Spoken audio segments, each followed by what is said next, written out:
would be interested in your view on using cognitive behavioral therapy with substance abuse. Well, I wrote a book on it.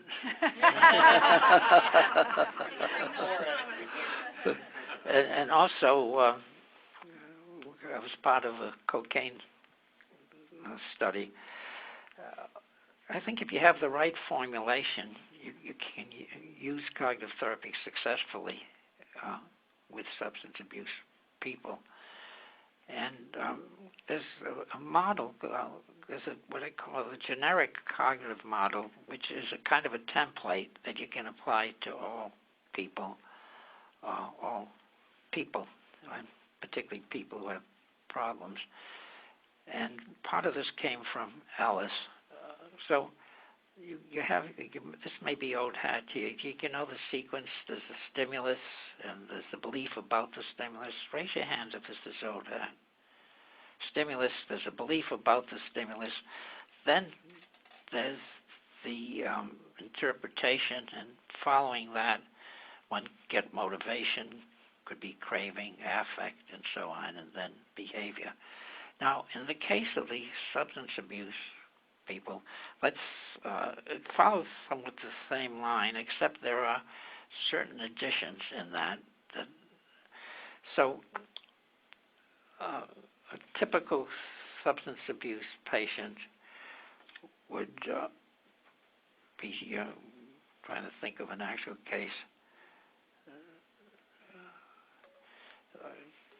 The patient was told by his friend,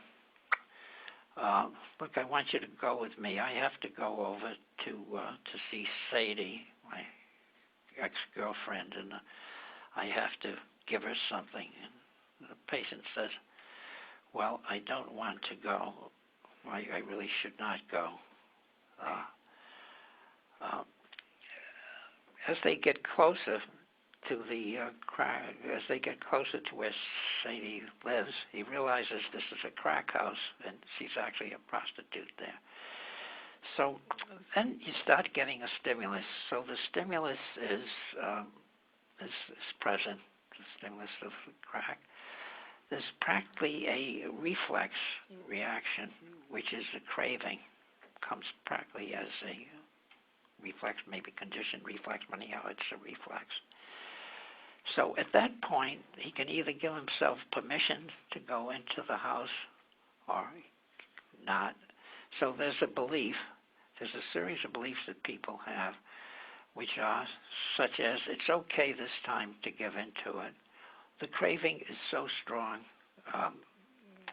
I can't, I have to give into it. There's no reason why I can't do what I want.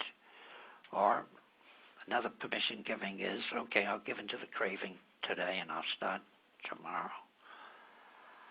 Then so they give themselves permission. So he gives himself permission to go into the crack house, and now his stimulation is very strong, but there's no crack available. So then he has to make a decision: is he going to go to a pusher down the block? And again, he goes through the same cycle. So one of the key things that we have in our treatment of addictions is the permission-giving type of thing. And one of the treatments that we've used would be to, in the session, is to bring